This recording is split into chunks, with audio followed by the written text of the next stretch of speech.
नमस्कार दोस्तों, मैं दीपक शुक्ला आपका स्वागत करता हूं आपके अपने YouTube channel A to Z banking information पर। दोस्तों, अगर आपका किसान क्रेडिट कार्ड यानी केसीसी बना हुआ है या फिर आप केसीसी बनवाने की सोच रहे हैं, तब दोस्तों आज का यह वीडियो आप सभी के लिए बहुत ही महत्वपूर्ण होने वाला है। क्योंकि दोस्तों आज की इस वीडियो में मैं आपको केसीसी से जुड़े हुए यानी किसान क्रेडिट कार्ड से जुड़े हुए एक ऐसे मुद्दे पर आपको जानकारी देने वाला हूँ जो एक बहुत ही महत्वपूर्ण मुद्दा है। और दोस्तों वह सभी केसीसी खाता धारकों को पता होना भी बहुत ही आवश्यक है। तो दोस्तों उस मुद्दे पर हम आपको कंप्लीट जानकारी दें उससे पहले आप सभी लोगों से हमारी एक ही रिक्वेस्ट रहती है, अगर अभी तक आपने हमारे चैनल को सब्सक्राइब नहीं किया है, चैनल पर नए हैं, तो प्लीज़ चैनल को सब्सक्राइब करने के साथ साथ बेल आइकन भी प्रेस कर लीजिएगा ताकि आने वाले वीडियो के नोटिफिकेशन आपको मिलते रहें। चलिए शुरू करते हैं। दोस्तों जब भी हम किसी भी बैंक में अपना कोई भी अकाउंट ओपन करवाते हैं, चाहे वो केसीसी अकाउंट हो या सेविंग अकाउंट यानी बचत खाता हो या कोई भी लोन का खाता हो, तब उसमें एक कॉलम नॉमिनी का भी होता है। दोस्तों उसमें आपको नॉमिनी फिल करना अनिवार्य होता है, तभी आप अपना अकाउंट ओपन कर सकते हैं। यदि आपने उस नॉमिनी के कॉलम में नॉमिनी नहीं फिल किया है, उनका नाम पता आपने नहीं डाला है, तब आपका वो अकाउंट ओपन नहीं होगा। तो दोस्तों बैंकों ने इसे अनिवार्य कर दिया है, यानी नॉमिनी आपको डालना अनिवार्य कर दिया गया है, तभी आपको केसीसी का लोन मिल पाएगा। या फिर आप बचत खाता खोल रहे हैं, तब आप बचत खाता खोल पाएंगे जब आप उस फॉर्म में नॉमिनी फिल कर देंगे। दोस्तों बचत खाते में नॉमिनी की डेफिनेशन अलग होती है और केसीसी खाते में नॉमिनी की डेफिनेशन अलग होती है। दोस्तों पहले बात कर लेते हैं कि बचत खाते में नॉमिनी की क्या डेफिनेशन होती है। दोस्तों बचत खाता धारक की किसी भी दशा में डेथ हो जाती है, उस दशा में उस खाते में जो भी नॉमिनी अंकित है, उस खाता धारक ने पहले से ही नॉमिनी जिसे अंकित करा रखा है, उसे उस खाते में जो भी अमाउंट होगा, बैंक उस पैसे को उसे आसानी से नॉमिनी को दे देता है।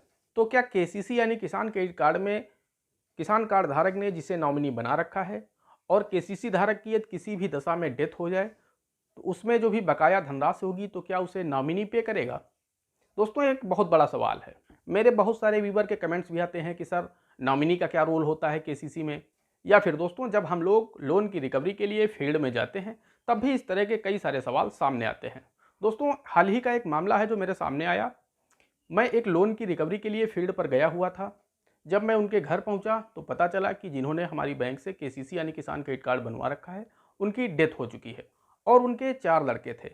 मैंने उनके जो भी लड़के वहां पर उपस्थित थे उनसे मैंने कहा कि आप लोग मिलकर के इस किसान क्रेडिट कार्ड को बंद कर दीजिए, आपके पिताजी के ऊपर लोन बकाया है। तो दोस्तों उन्होंने जो जवाब दिया वो मैं आपको बताता हूँ। उन्होंने जवाब दिया कि लोन हम लोग क्यों अदा करें, उसका लोन तो वही अदा करेंगे जो उसमें नॉमिनी है। दोस्तों उसमें जो किसान क्रेडिट कार्ड की उनकी पासबुक थी वो उनके घर में थी और उनके बच्चों ने जब उसमें पढ़ा तो उसमें नॉमिनी का नाम उन्होंने अपने भाई को डलवा रखा था। यानी जिनकी मृत्यु हुई थी उन्होंने नॉमिनी अपने बच्चों को नहीं डलवाया था। दोस्तों जिनकी मृत्यु हुई उन्होंने नॉमिनी अपने बच्चों को या अपनी पत्नी को नहीं करा रखा था, उन्होंने नॉमिनी अपने भाई को करा रखा था। उन्होंने बोला कि इस लोन को चाचा अदा करेंगे क्योंकि नॉमिनी वो हैं, पैसा पिताजी निकाल के लाए होंगे, चाचा जी ने और पिताजी ने खर्च किए होंगे, इस वजह से उन्होंने ही उनको नॉमिनी बना रखा है। हो सकता है ये पैसा उन्होंने चाचा को ही दे दिया हो। तब दोस्तों मैंने उन्हें समझाया कि आपके जो चाचा जी हैं वो सिर्फ नॉमिनी हैं। अब पैसा उन्होंने निकाल कर उन्हें दिया या नहीं दिया वो अलग बात है, लेकिन लोन को जो अदा करना है वो आप लोगों को ही अदा करना है। यानी उनके जो भी कानूनी वारिस होंगे, जो भी लीगल हेयर होंगे, यानी उनके कानूनी रूप से जो भी उत्तराधिकारी होंगे, यानी उनके चारों लड़के और उनकी पत्नी, वही लोग इस लोन को अदा करेंगे। दोस्तों केसीसी अकाउंट में नॉमिनी की डेफिनेशन अलग है सेविंग अकाउंट से। तो दोस्तों मैं आपको बता देता हूं कि जो केसीसी अकाउंट होल्डर हैं उनकी उम्र यदि 65 साल से कम है और उनकी मृत्यु यदि किसी दुर्घटना में हो जाती है, उस दशा में बैंक की तरफ से उन्हें जो बीमा का यानी इंश्योरेंस का जो क्लेम मिलेगा वो उसी केसीसी अकाउंट में मिलेगा। तो पहली बात तो ये होती है कि बैंक पहले तो अपना लोन अदा करेगी, उस जो उन्हें बीमा का क्लेम मिलेगा, तो उस क्लेम अमाउंट से पहले तो उनका लोन क्लोज किया जाएगा, यानी जितना भी पैसा उनके ऊपर बकाया होगा उनके लोन को बंद कर दिया जाएगा उस क्लेम से। लेकिन दोस्तों यदि बीमा की राशि ज़्यादा है तब उस पैसे को जो बचा हुआ अमाउंट होगा वो नॉमिनी को दे दिया जाएगा। बस सिर्फ और सिर्फ इस काम के लिए बैंक उन्हें नॉमिनी बनाती है केसीसी अकाउंट में। और दोस्तों किसी भी अकाउंट में नॉमिनी आप किसी को भी बना सकते हैं। ये जरूरी नहीं होता है कि आप अपने परिवार के ही सदस्य को बनाएं या घर के ही सदस्य को बनाएं। आप अपने किसी भी अकाउंट में किसी भी व्यक्ति को नॉमिनी बना सकते हैं। वो आपका दोस्त भी हो सकता है, आपका रिश्तेदार भी हो सकता है, आपके लड़के भी हो सकते हैं, आपकी पत्नी, आपका भाई, कोई भी हो सकता है, XYZ। तो दोस्तों मान लीजिए यदि आप केसीसी बनवा रहे हैं और आपने अपने किसी दोस्त को उसमें नॉमिनी बना दिया है, तब उस लोन को आपका दोस्त पे नहीं करेगा।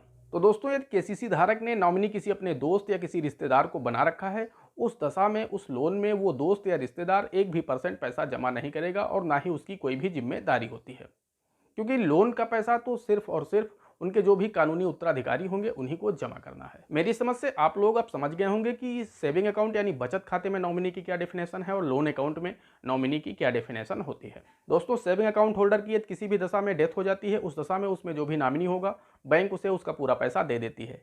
लेकिन दोस्तों, यदि केसीसी अकाउंट में जो नॉमिनी है और उनकी डेथ हो जाती है, तब उस दशा में यदि वो लीगल हियर है, कानूनी रूप से वो उत्तराधिकारी है यदि उस खाते का, तो ही वो उस लोन को अदा करेगा। अदरवाइज यदि नामनी कोई मित्र है या रिश्तेदार है, उस दशा में उसकी कोई भी जिम्मेदारी नहीं होती है और ना ही वो उस लोन को अदा करेगा।